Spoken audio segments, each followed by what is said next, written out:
My name is Paisley, and I grew up in a single-parent home. When I was a child, my dad passed away, so my mom raised me by herself. I never felt sad about having just one parent. Even though my mom was always busy, I admired her because she worked hard to keep the architecture firm she and my dad started running. I wanted to be like her, successful in my career. But one day, something happened that changed how I felt about her.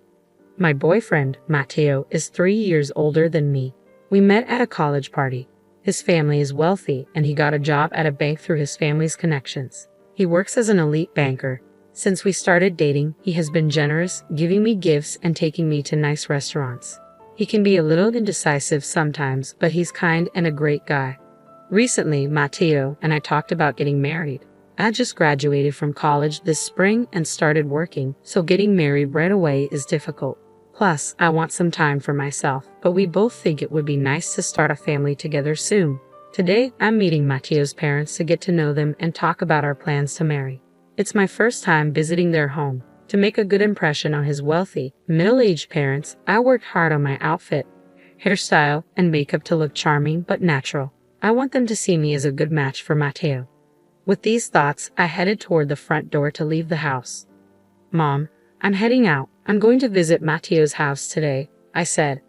"Oh, right. Make sure to be polite," my mom, who was working from home, said, looking up from her computer.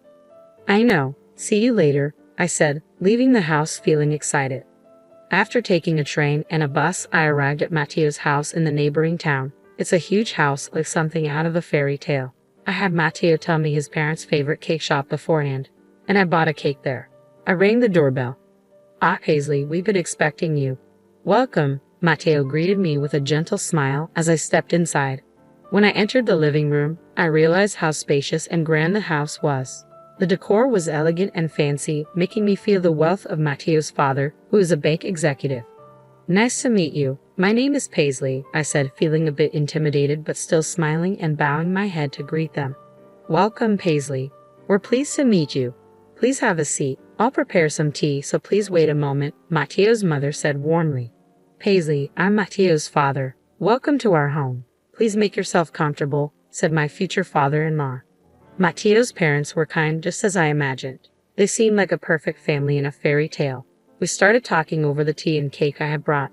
His mother was a great talker, and his father was a good listener. Matteo joined in sometimes and nodded along to my stories. I thought this happy time would last forever. But everything changed when we talked about my family. "So, you lost your father at the age of 5, and then your mother raised you alone?" "Paisley, she must be a wonderful woman. I respect her as a fellow mother. The fact that you've become such a wonderful woman is a testament to your mother's upbringing. We need to learn from her as parents," Matteo's mother said, praising my mom and me. "Yes, my mother is indeed my role model," I replied, feeling hopeful about having a good relationship with Matteo's family.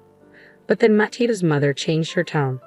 "However," she said, "coming from a single-parent household and being self-employed, I'm afraid it's not quite suitable for you to become Matteo's wife." Matteo's father nodded in agreement, adding, "It's a matter of trust and stability. We're concerned about potential financial issues and the reliability of such a background." I was shocked. They had just praised me, and now they were calling me unsuitable. I didn't know what to say and instinctively turned to Matteo for support. "Mom, Dad, not this again. What does it matter, her family situation? It's a minor fact," Matteo defended me. But his parents wouldn't listen to him. "No matter the reason, we can't trust a family with only one parent. We'd be troubled if we were asked to lend money because of financial difficulties," Matteo's father said, looking more serious. "Besides, it's not common for a single mother to be able to send her daughter to college. It makes us suspicious if there was another man's support involved. We can't accept a loose woman as a family member. Our family has been bankers since my grandfather's time," Matteo's mother said. Her words hurt even more because they weren't outright insults. Matteo tried to argue back, but he couldn't convince them, and they ended up arguing among themselves. "We can accept that you're just dating her for fun, but you should consider the impossibility of marrying her. The lifestyle levels are too different between you and this girl. I think you'll end up breaking up due to differences eventually," Matteo's father concluded. Matteo couldn't argue back. He just listened to his parents quietly. Finally, he turned to me with his head bowed. "I'm sorry, Paisley. I can't marry you after all," he said. What? Just because I'm from a single-parent family, do I have to give up marrying you? I asked, feeling devastated. I don't want to say this either. Please don't blame me, Matteo replied, his voice strained. You knew about my family situation for a long time, didn't you? You even met my mother. Do you also think that my family and I are unsuitable for your family? I asked, hoping he would disagree. Matteo, who usually struggled to make decisions in situations like this, said nothing. His silence was the clearest answer. He must have thought that marrying me wouldn't be a good match, just like his parents said. I felt sad. I never thought that not only his family, but even Matteo would reject me just because I come from a single-parent household. Paisley, please just go home, he finally said with a strained voice. Honestly, I didn't want to stay there a second longer either. I'm leaving. I'm sorry for the trouble, I said. No one tried to stop me. They probably felt relieved that I left.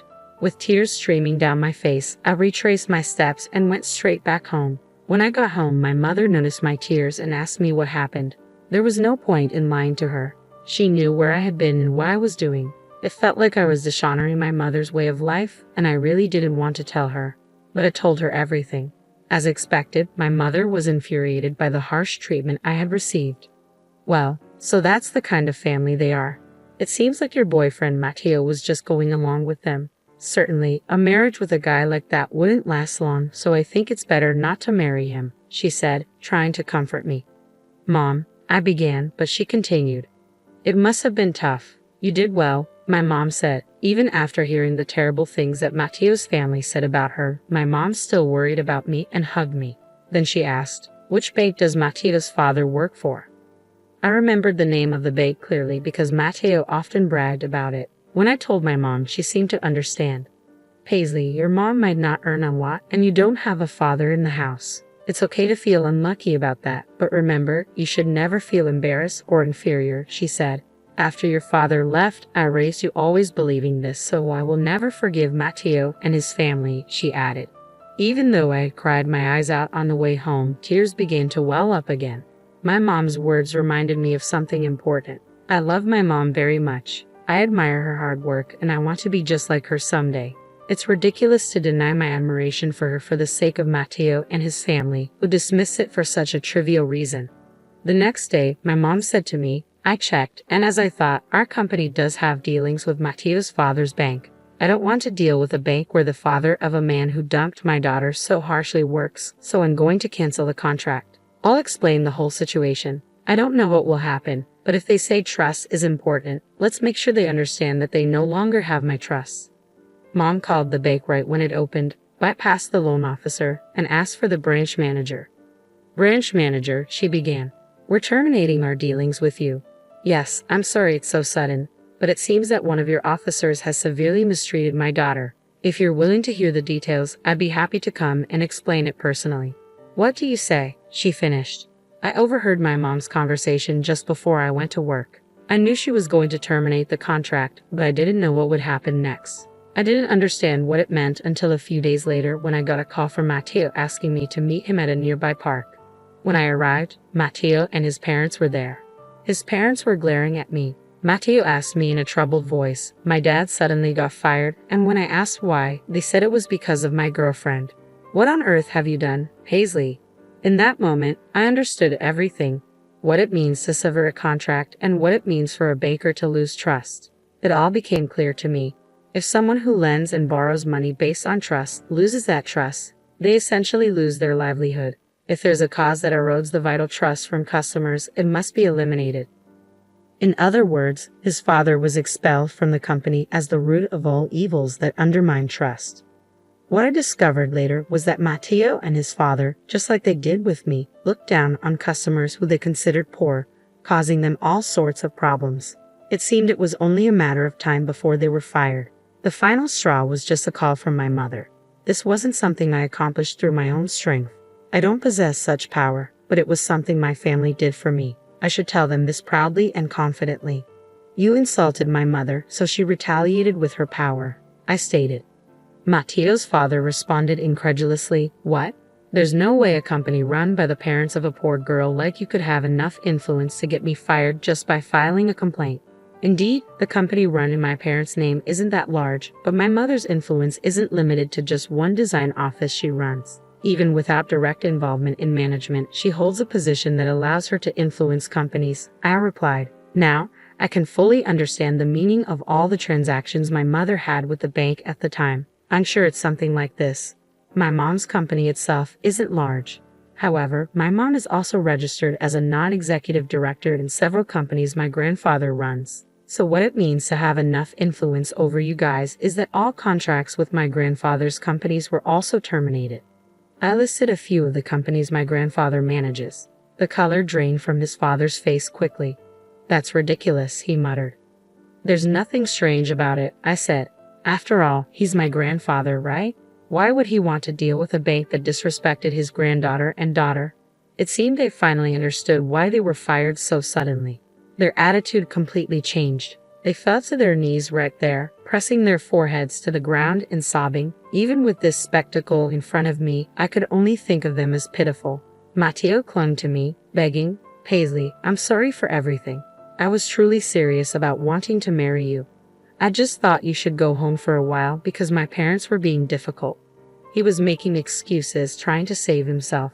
But I was done with him. I shrugged off his weak arm and told him, my mom is amazing, isn't she? She's my role model. I don't want anything to do with you anymore. I really hate you now for disrespecting her. I'm going home because my mom worries. Goodbye, and please never contact me again. I turned and walked away. Too weak to chase after me, he could only watch silently as I left, kneeling on the ground just like his parents. After that, his family, now unemployed, couldn't maintain their lifestyle. They started selling their cars and luxury goods one by one, and eventually, they even had to sell their house.